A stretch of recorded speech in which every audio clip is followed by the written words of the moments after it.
Ah, moi, je fais un joke. Yes.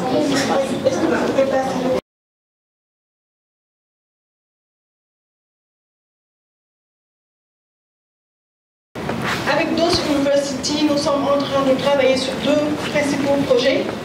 Le premier, c'est la virtualisation de l'histoire du Sénégal.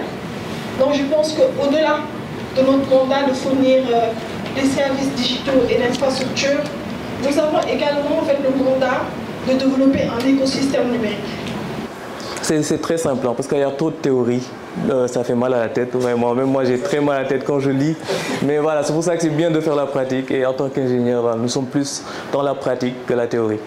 Donc, la réalité virtuelle, vous voyez les casques de réalité virtuelle. Je ne sais pas si vous avez vu. Vous êtes carrément plongé dans un autre monde. Vous êtes coupé de la réalité. Donc, ça sert vraiment à être plongé dans un autre monde artificiel qu'on va créer. Et voilà, donc c'est ça, c'est tu es plongé, tu es coupé de ce monde, tu es plongé dans un autre monde. La réalité augmentée, tu restes toujours voilà, sur ce monde-là, tu portes des lunettes, on va faire la présentation, tu arrives à voir l'environnement et il y a des informations qui seront superposées, donc des hologrammes qui seront superposés. Et c'est là où ça devient un peu compliqué, c'est que la réalité mixte, c'est une combinaison entre les deux. Donc ça permet de voir cet environnement, de voir aussi les objets 3D, mais aussi d'interagir avec ces objets 3D à l'aide de capteurs, à l'aide d'infrarouge. Et voilà, c'est une certaine intelligence qui est donnée à la machine. Donc c'est vraiment ça, c'est simple, 3D, plonger dans un autre monde. Voilà, ça c'est réalité virtuelle. Augmentée, tu as des informations qui sont rajoutées sur ce monde-là, sont superposées. Et réalité mixte, donc il y a cette combinaison-là, plus l'interaction. Donc c'est simple ou bien c'est... Là je continue, c'est bon? Voilà. Voilà. Donc là on va parler de notre projet, Histoire du Sénégal dans la réalité mixte. Donc c'est un projet que nous avons réalisé en partenariat, tu peux aller dedans. Voilà, en partenariat avec la cellule Histoire générale du Sénégal. Ça a été développé par le professeur Iba Der Thiam, puis c'est à sa mort que le professeur Fall pilote ce projet. Donc ça montre que les informations qu'on a, c'est à l'état brut, mais c'est quand même des informations fiables que nous avons réussi à prendre et essayer de numériser, voilà, d'intégrer ça dans le digital. Nous avons aussi fait ce projet en partenariat avec la CNUM, la Sénégal numérique, à travers la structure InnovLab. Next. Donc là, c'est vraiment ce qu'on expliquait là. Donc vous avez le spectrum entre la réalité physique et digitale et la réalité mixte devant. Et nous allons voir que c'est grâce à cette nouvelle technologie-là que les utilisateurs pourront découvrir une approche, c'est une nouvelle approche, une approche immersive du passé et des pratiques culturelles. Et ça se fera à travers la narration et aussi d'autres activités engageantes. Donc là, nous voyons que c'est cette relation-là entre l'humain et l'ordinateur, Human-Computer Interaction, ça c'est vraiment la relation qu'on a avec notre téléphone. Donc nous en tant qu'humains, le téléphone, la machine, l'humain et l'environnement, ça c'est la réalité conventionnelle, c'est cette réalité-là. Mais aussi, voilà, le computer et l'environnement, ça c'est par la perception, c'est à travers des capteurs, voilà, des technologies infrarouges qui vont conférer à ces machines-là une certaine intelligence pour pouvoir comprendre l'environnement et pouvoir superposer aussi des hologrammes. Next. Donc, objectif et processus de conception.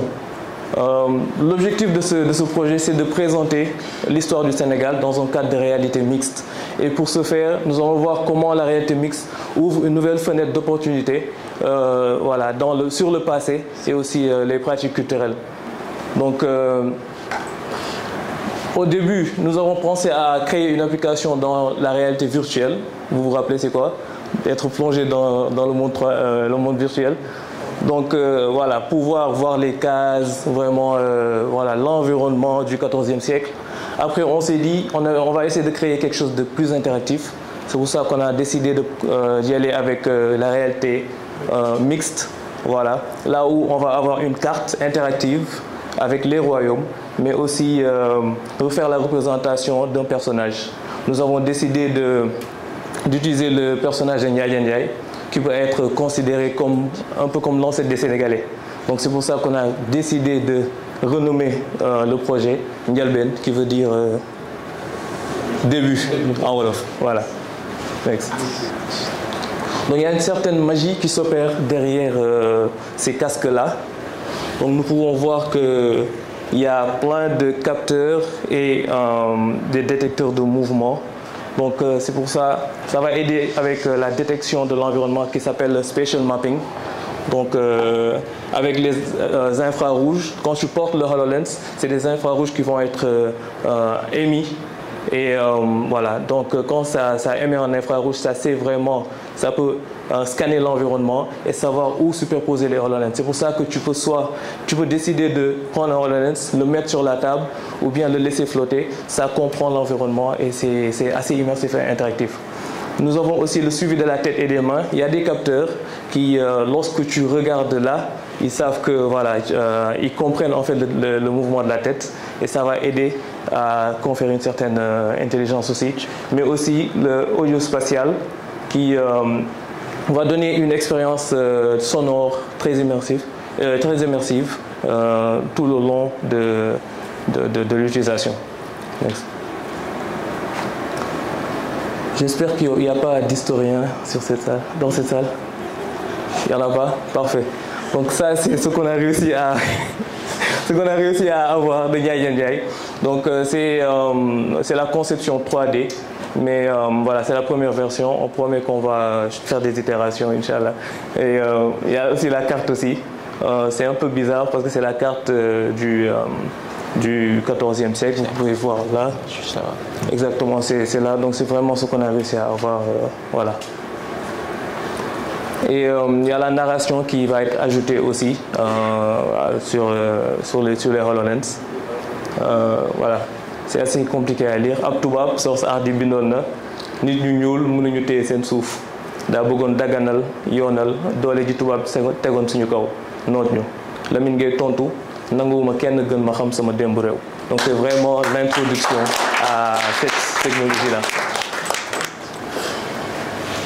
Donc les technologies et plateformes utilisées, c'est Blender, pour ceux qui savent, c'est une plateforme de modélisation 3D.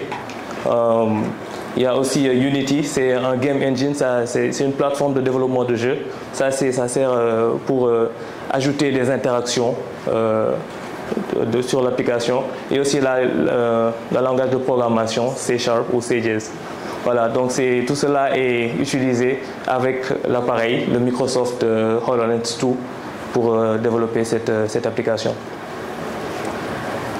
Donc, Proof of Concept et les versions futures.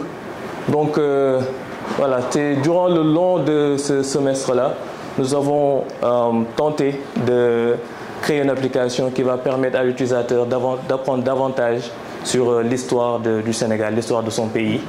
Donc c'est quelque chose qui a été fait en 4 mois. Donc c'est pas au point, c'est la première version qu'on a en ce moment. Donc on a la possibilité d'interagir avec la carte, mais aussi d'interagir avec le personnage de Ndiaye Ndiaye. Et nous espérons aussi que les versions futures vont inclure différentes personnes, différentes figures historiques voilà, de différentes époques aussi. Donc là, on a une vidéo de démonstration qu'on veut mettre et on va voir si c'est possible. Est-ce qu'on a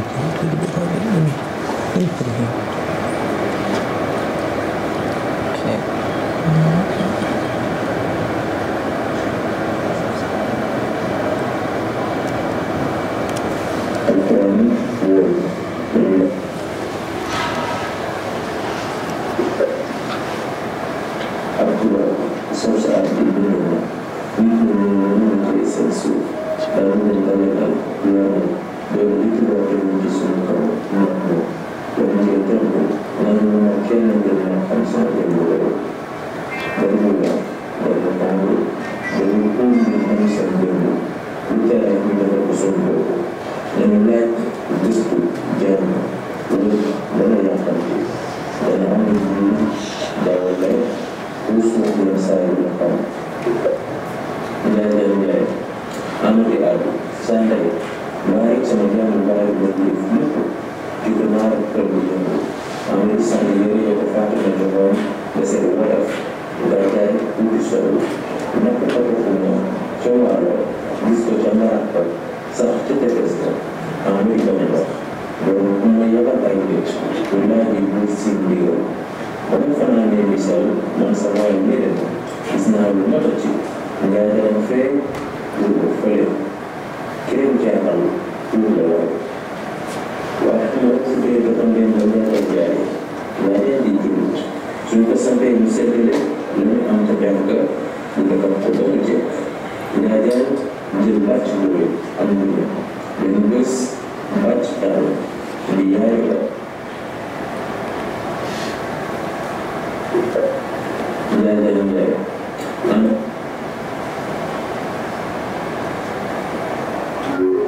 Voilà, donc c'est un peu ce qu'on a réussi à faire. Merci beaucoup. Là, nous allons parler des opportunités de ces technologies-là dans le futur. Donc nous voyons que le potentiel de ces technologies-là, d'ici 2030, c'est vraiment une simulation de 1,5 milliard de dollars. Et nous sommes très loin. Je pense que nous sommes à peu près là, donc entre les 300, vers les 300 milliards, voilà. Donc il y a un gap vraiment, et c'est là où nous avons besoin de nos jeunes, voilà. Je parle comme un vieux là, mais là où on a besoin des jeunes, voilà, pour pouvoir vraiment s'y mettre et pouvoir créer des technologies, que ça soit dans la préservation du patrimoine culturel ou historique, mais aussi dans plein d'autres applications qu'on peut faire, et nous allons voir ça dans le futur. Donc là, nous allons parler des business benefits. Donc, nous allons parler de quelques industries où la réalité, les technologies immersives peuvent être appliquées.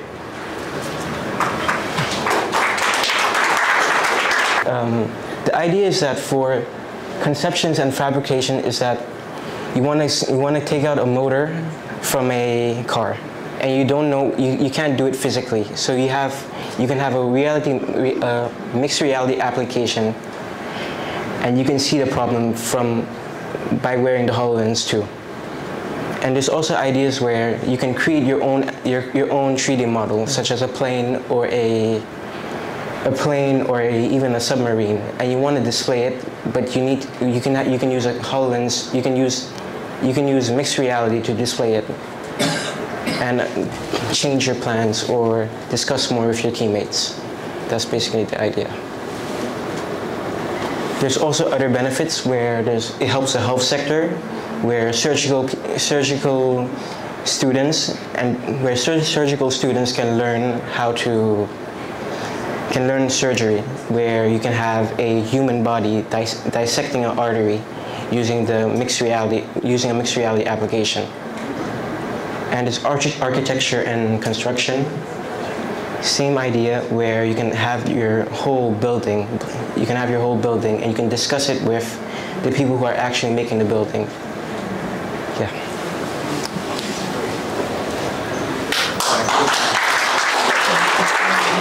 Nous avions un petit problème de langage. Voilà, I think it's fixed now.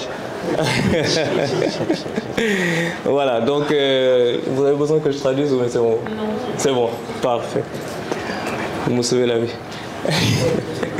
Voilà, donc vous avez vu un peu de quoi est-ce qu'il s'agit. Il y a plein d'utilisations qu'on peut en faire, que ça soit dans le secteur des soins, de la santé, mais aussi de l'éducation, parce que nous savons tous que on apprend plus vite quand on interagit.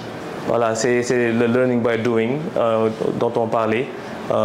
Voilà, donc on voit que plus de 40% de ce que tu comprends, c'est quand vraiment when you're doing some stuff, quand tu fais la pratique. Voilà. Donc nous avons aussi, ça c'est les technologies qui sont utilisées maintenant.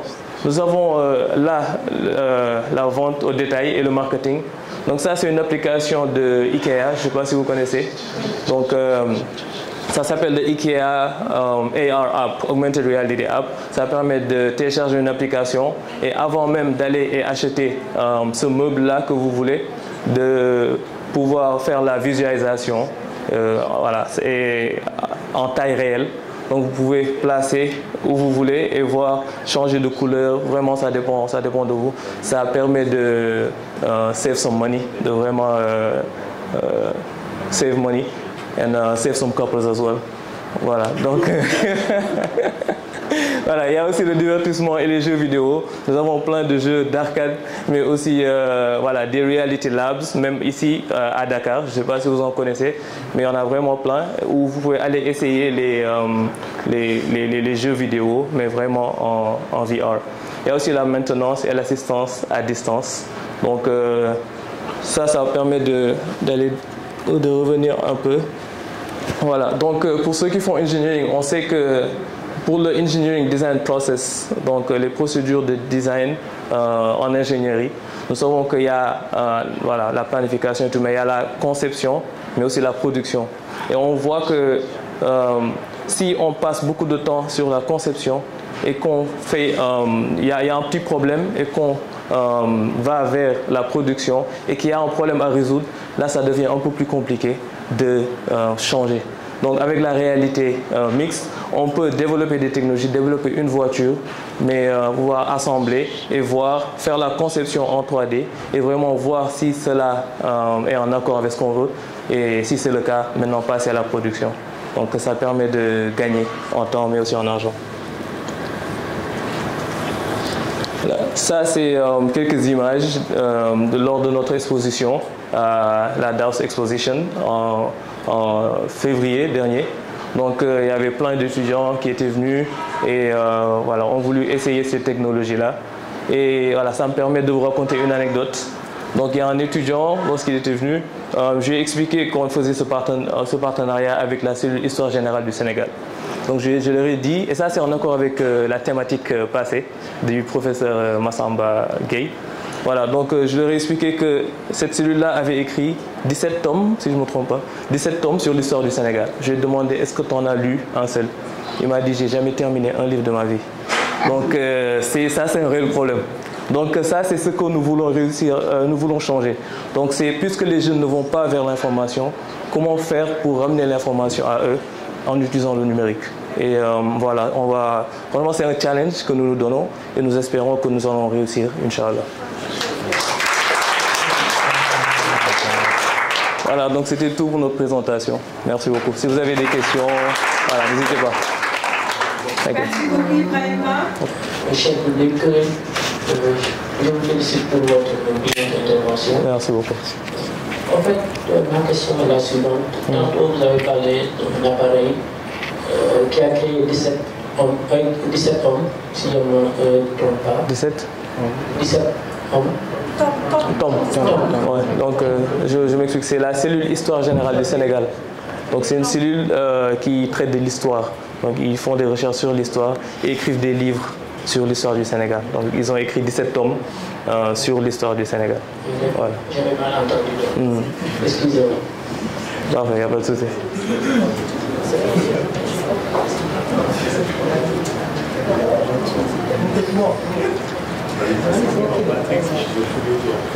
Bonjour à tous. Tout d'abord, je voudrais remercier pour votre présentation.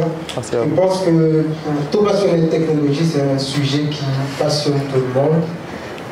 Ma question est plus au niveau accessibilité de l'équipement. Je pense que ces casques sont assez chers. Je ne sais pas s'il y a des outils aussi additionnels pour les utiliser. Donc, je voulais demander pour nous, le commun des mortels, une personne qui s'intéresse à cette technologie, comment il peut déjà y accéder avant d'aller à DOS et tout ça. C'est eux qui ont des laboratoires, mais nous qui y sommes en ville et tout. On voudrait déjà savoir comment créer tout ça, s'impliquer. Est-ce que c'est possible ou bien il faut avoir un investissement d'abord pour pouvoir accéder à ce genre de technologie? Parfait, d'accord. Donc là déjà voilà un disclaimer, c'est que les casques là sont assez chers Déjà, c'est pas à portée de moi. Ça, c'est vrai, parce que ça coûte environ $3000 US. Donc ça, c'est un problème, mais ça ne doit pas être un frein. Ça ne doit pas être un frein, s'il vous plaît, ça ne doit pas être un frein. Je m'explique. Dans le développement, nous avons la possibilité de faire des simulations. On a des logiciels de simulation. Donc je peux développer cette application-là sans avoir les casques.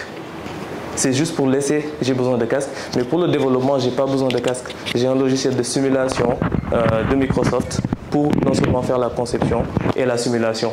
Donc après, s'il y a lieu de faire, d'utiliser ces casques-là pour faire le développement. Pourquoi je dis que ce n'est pas un frein? C'est parce que dans le futur, parce que nous on parle vraiment de... Quand on parle de futur, c'est dans notre tête, c'est un futur lointain. On ne doit pas penser comme ça. Voilà. Là, j'ai parlé de the future is now, it's not tomorrow, it's now.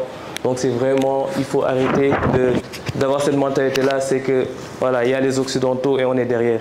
Il faut vraiment être proactif. On voit que le futur, c'est ça. Parce que dans le futur, tu pourras, ces lunettes-là, vraiment avoir un ordinateur dedans. Avec, voilà, si tu veux aller quelque part, il y a Google Maps, ça te montre où tu tournes, personne ne voit.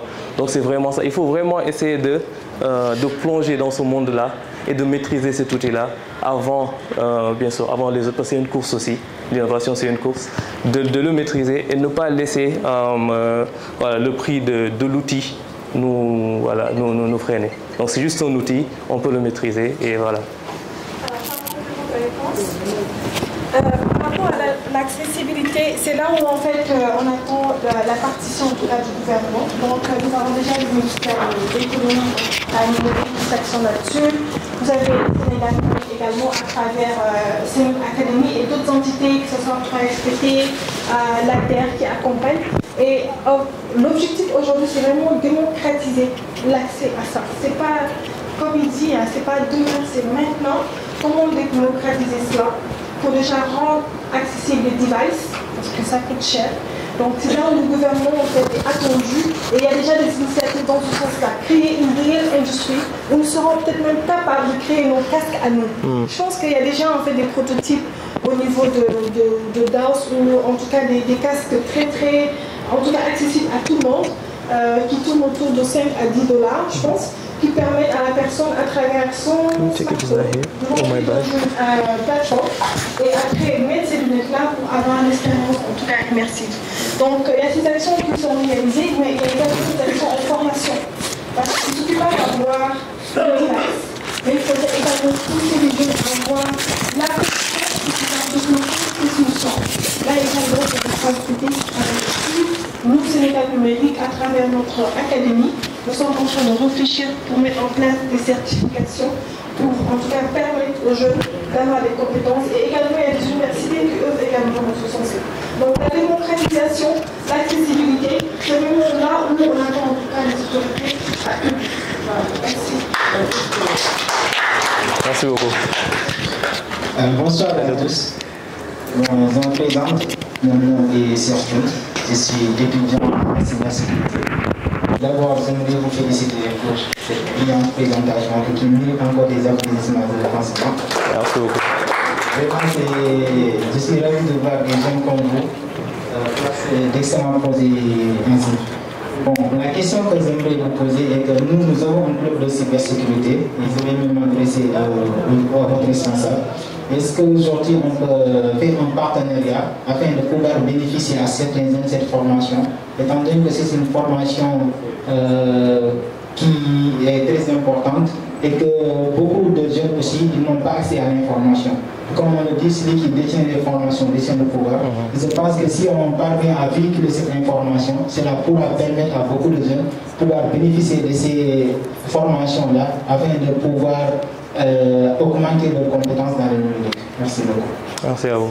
Donc, je vais donner la parole à Dr Diop, voilà, qui fait partie de l'administration, qui va vous parler des potentiels partenariats. Je pense que là aussi, je pense que Sénégal numérique aussi peut jouer un rôle, parce que c'est ce que j'aime aussi de ces institutions étatiques, parce qu'ils ont des accès faciles dans différentes institutions. Donc je pense que aussi, c'est pas un conseil, mais je pense qu'ils sont déjà conscients de ça, quand ils voient des potentialités que nous ne voyons pas entre nous, entre institutions, ils peuvent nous mettre ensemble et créer je pense, Innovelab aussi pouvoir jouer ce rôle-là. Donc ça, c'est un premier point. Mais effectivement, nous sommes souvent très ouverts aux collaborations parce que voilà, c'est vraiment important pour nous de collaborer avec, toutes les institutions que nous avons au Sénégal, comme il l'a dit. Là, c'est l'exemple de Gauss, mais ça pouvait être aussi une autre institution. Donc, on sera ouvert. Moi, je pourrais partager avec ma carte avec vous après. Mais ça, on est obligé, parce que c'est une question très importante. On ne peut pas avancer. Déjà, en tant que pays africain, nous sommes un peu en retard et que nous essayons aussi de s'accrocher à quelque chose pour aussi exister. On ne peut pas le faire seul. Chacun a travaillé de son côté. Il faut qu'on s'unisse. Je parlais de cybersécurité, mais ça, je suis sûr que vous avez des compétences beaucoup plus que ce que nous en avons à Gauss. Donc on a besoin de ça. Et peut-être que vous avez besoin aussi de ce que nous avons en termes de technologie. Donc il faut moi je le vois comme ça, ce sera gagnant-gagnant. Donc il faut qu'on développe ça, ces partenariats entre les institutions. Entre institutions privées, publiques-privées, publiques-publiques. Et pour moi, voilà, je pense que Marie peut garder ça en tête. Dès qu'il y a des opportunités, il faut qu'on nous mette ensemble, il faut qu'on puisse travailler pour pouvoir réussir ces défis que nous avons. And how can businesses and entrepreneurs see the opportunities presented by these technologies? Okay. Is it working? Vous m'entendez? Oh, okay. Donc, I think we talked about. C'est also. I'm sorry.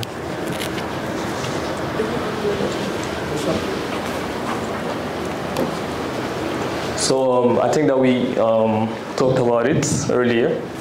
We talked about the potential economic growth of the sector, which is going to go from somewhere between $46 billion to I think 1.2 or 1.5 trillion dollars.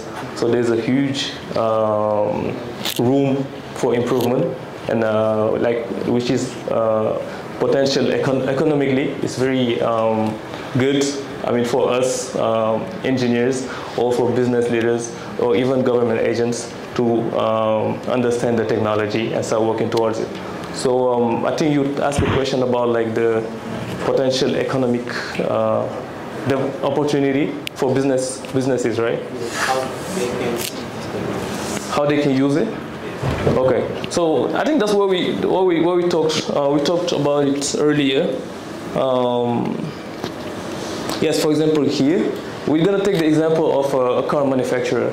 Let's say Mercedes-Benz. That's my brand. Yeah. So they have to go through the design of the whole car, then the conception, the production, right? That's industrial engineering. So when you design it, you can design it in 2D. It's possible through some tools that you might know, but also you can design it in 3D with the help of our the HoloLens, this technology, right? And when you finish that design, you're gonna go through the production. For example, there is a problem in the design. What you design, you did not really like it. Then you produce the car. Then you don't like it. Imagine you produce 1 million cars. They produce by millions. When you produce million cars and you don't like it, what are you gonna do? What are you gonna do? That's the problem. So you're gonna save time. You're gonna save money in the production of those cars, because you're gonna design it and have it here, the whole car. You're gonna have it right in front of you, wearing those HoloLens, right? So you know what you're getting before getting it. Then you're gonna produce it. You save money, right? And imagine. Thank you so much. Also, imagine in the future they have a problem with their engine. What are they going to do as well? You have the ability to design the whole engine, but also to disassemble it. Have all piece by piece, having it in 3D, right? And also being able to assemble it. When you have a problem, you can not only see the problem, but you can see, like here, you know that there is a problem here. Like you can open up the whole engine and see what's inside and see really where the leak can be before getting into it. We know that our mechanic guys here, whenever they take your engine out, you don't have a car anymore, right? So exactly. Imagine they had this technology. They could see before putting their hands into the engine, whatever is inside. I think it's really futuristic, and we could take advantage from it. And that's just for the mechanic, the industrial industry. We could have it, for example, in architecture and construction, where you're gonna build the 3D modeling of your home, for example, or like everything that you're gonna design, you can have the 3D representation. And I could send it to my partner who's in the US, for example.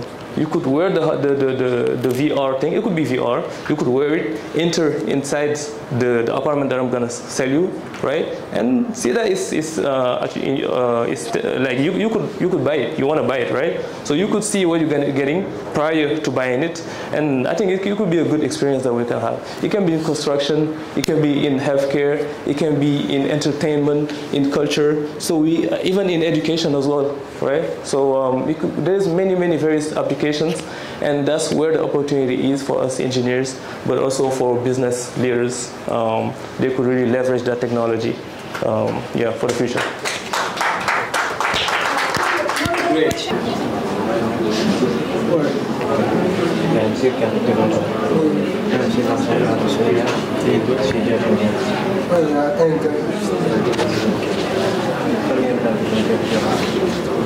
Si tu fais ta main comme ça, comme un engagement, tu vis sur le blanc.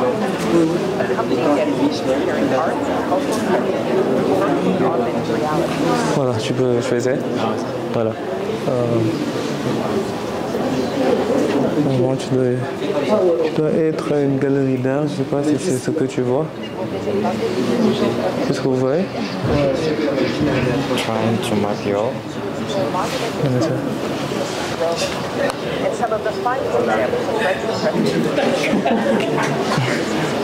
Je veux juste essayer de voir, scanner ton environnement, voir ce que tu... Parce qu'il y a plein de choses que tu peux voir. Ok, je commence à voir. Voilà, donc ça prend vraiment tout ton environnement. Oui. Voilà. Donc tu peux faire un tour, vraiment regarder tout autour. Dis-moi si ça va. Là c'est bon? C'est bon? Faut essayer un peu. Non, voilà. Tu peux essayer de faire un tour de ton environnement.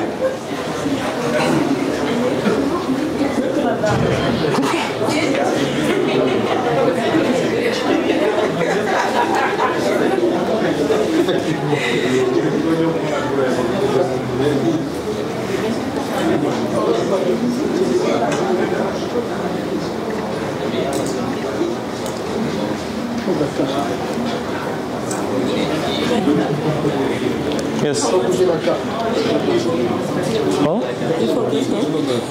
What is it doing? Oh, he's doing a museum tour.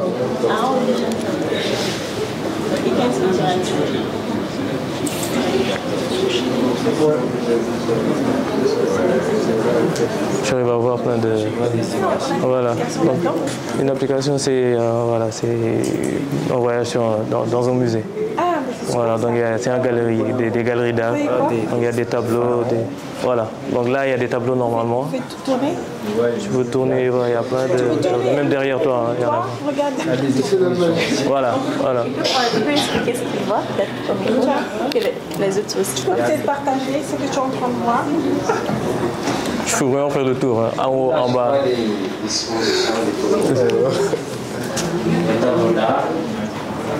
De ce côté-là, il y a les pharaons.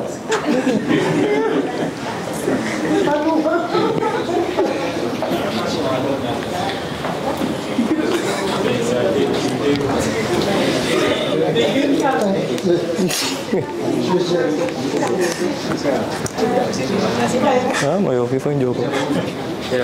Yes. Oui, bien sûr. C'est bon? Voilà. Donc,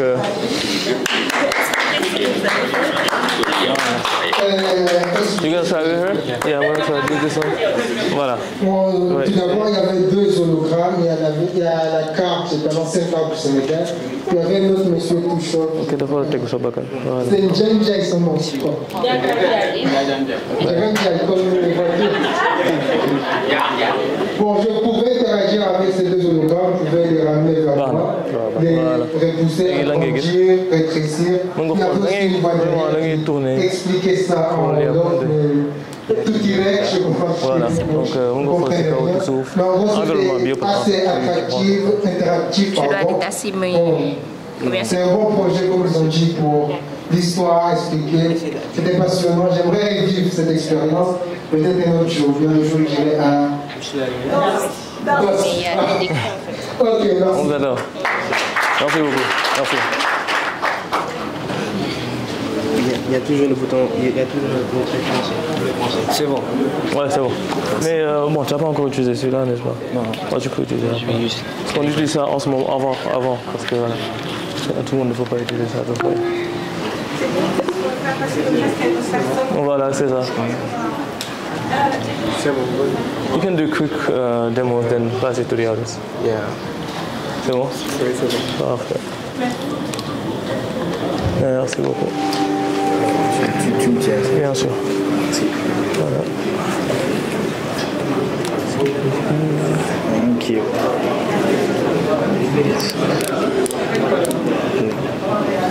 C'est bon, c'est...